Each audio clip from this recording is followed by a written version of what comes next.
Hello everyone, welcome to Tasty Dish by Sethu Palaniyappan. இன்னைக்கு மரவள்ளிக்கிழங்கு புட்டு எப்படி செய்யலாம்ன்றத பார்க்கலாங்க. இப்போ மரவள்ளிக்கிழங்க கட் பண்ணி தோல் நீக்கி எடுத்துக்கலாங்க. நான் எட்ஜஸ் கட் பண்ணிக்கிறேன். இப்போ சென்டரில் கட் பண்ணிக்கிறேங்க.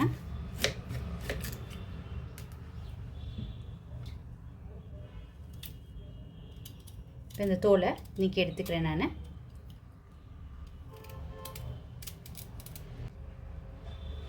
தோல் நீக்கினதுக்கப்புறம் இந்த மாதிரி காய் துருவி எடுத்துக்கலாங்க.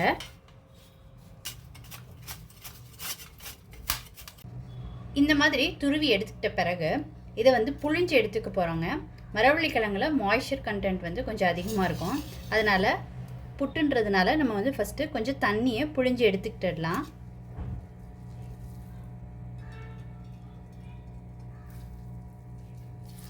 இந்த மாதிரி எல்லாத்தையும் புழிஞ்சு எடுத்து வச்சுக்கலாங்க.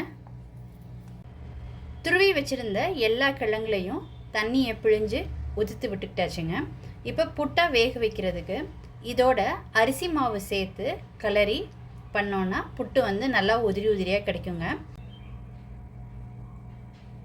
அரிசி மாவு சேர்த்துக்கிறேங்க.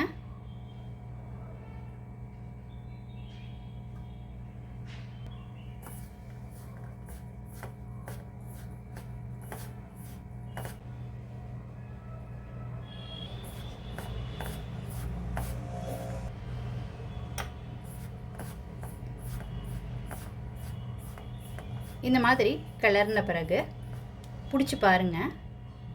இந்த மாதிரி பிடிக்க வரணுங்க. பிடிச்சிட்டு உதுத்தா இந்த மாதிரி உதிரணும். அப்போ கரெக்டாக கலந்துருக்கோன்னு அர்த்தங்க.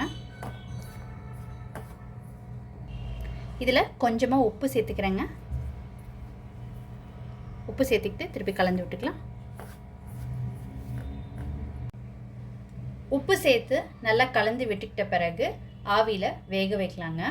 நான் துருவி இருக்கிறது இந்த மரவள்ளிக்கிழங்கு கொஞ்சம் பெருசாக இருக்குங்க. அதனால் நான் இதை மிக்சி ஜாரில் சேர்த்துக்கிட்டு பல்ஸ் மோடில் 2 தடவை சுற்றி எடுத்துக்க போகிறேங்க.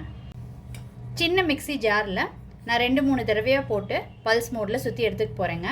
இந்த ஸ்டெப் நீங்கள் விருப்பப்பட்டால் ஃபாலோ பண்ணுங்கள். இல்லாட்டினா நீங்கள் டைரெக்டாகவே ஸ்டீம் பண்ணிக்கலாங்க.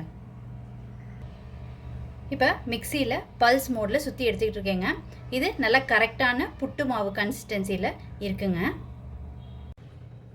இப்போ புட்டு பண்ணுறதுக்கு புட்டு மாவு, தேங்காய் எல்லாம் ரெடியாக இருக்குங்க. நான் புட்டு மேக்கர் எடுத்துக்கிட்டு இருக்கேங்க. இதில் அந்த சில்லு போட்டுக்கிறேன். இப்போ தேங்காய் 2 ஸ்பூன் சேர்த்துக்கிறேங்க. புட்டு மாவு சேர்த்துக்கிறேன்.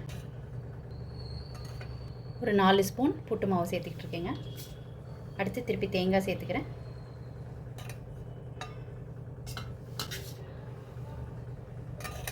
திரும்ப புட்டு மாவு சேர்த்துக்கிறேன். இப்போ திருப்பி ஃபைனலாக மேலே தேங்காய் சேர்த்துக்கிறேங்க. இப்போ இதை க்ளோஸ் பண்ணிக்கலாங்க. இப்போ குக்கரில் வச்சு தான் நம்ம ஸ்டீம் பண்ணி எடுத்துக்க போகிறோங்க. குக்கரில் நான் தண்ணி வச்சுருக்கிறேன். தண்ணி நல்லா சூடாயிடுச்சு. இப்போ குக்கரை மூடி வெயிட் போடுற இடத்துல நம்ம புட்டு மேக்கரை வச்சுக்கலாங்க. இதை 8 to 10 மினிட்ஸ் ஸ்டீம் பண்ணி எடுத்துக்கலாங்க. 8 மினிட்ஸ்க்கு ஸ்டீம் பண்ணி எடுத்தாச்சுங்க.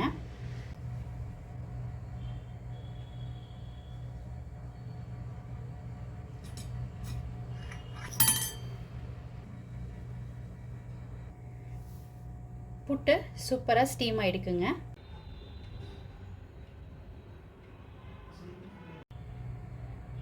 மரவள்ளிக்கிழங்கு புட்டு ரொம்ப சூப்பராக ரெடி ஆகிடுச்சுங்க. நான் நாட்டு சக்கரை, நெய், வாழைப்பழம் கூட சர்வ் பண்ணியிருக்கிறேங்க. இதெல்லாம் சேர்த்து மிக்ஸ் பண்ணி சாப்பிட்டா ரொம்ப சூப்பராக இருக்குங்க. நீங்கள் இந்த ரெசிபி கண்டிப்பாக ட்ரை பண்ணி பாருங்கள். ட்ரை பண்ணிவிட்டு உங்களோட கமெண்ட்ஸை சொல்லுங்கள். உங்களுக்கு இந்த ரெசிபி பிடிச்சிருந்துச்சுன்னா லைக் அண்ட் ஷேர் பண்ணுங்கள். உங்கள் ஃபேமிலி அண்ட் ஃப்ரெண்ட்ஸ்க்கு. Tasty dish by Sethu Palaniappan சேனலை சப்ஸ்கிரைப் பண்ணுங்கள். நோட்டிஃபிகேஷன் பெல்லை கிளிக் பண்ணுங்கள் for more videos. Thanks for watching.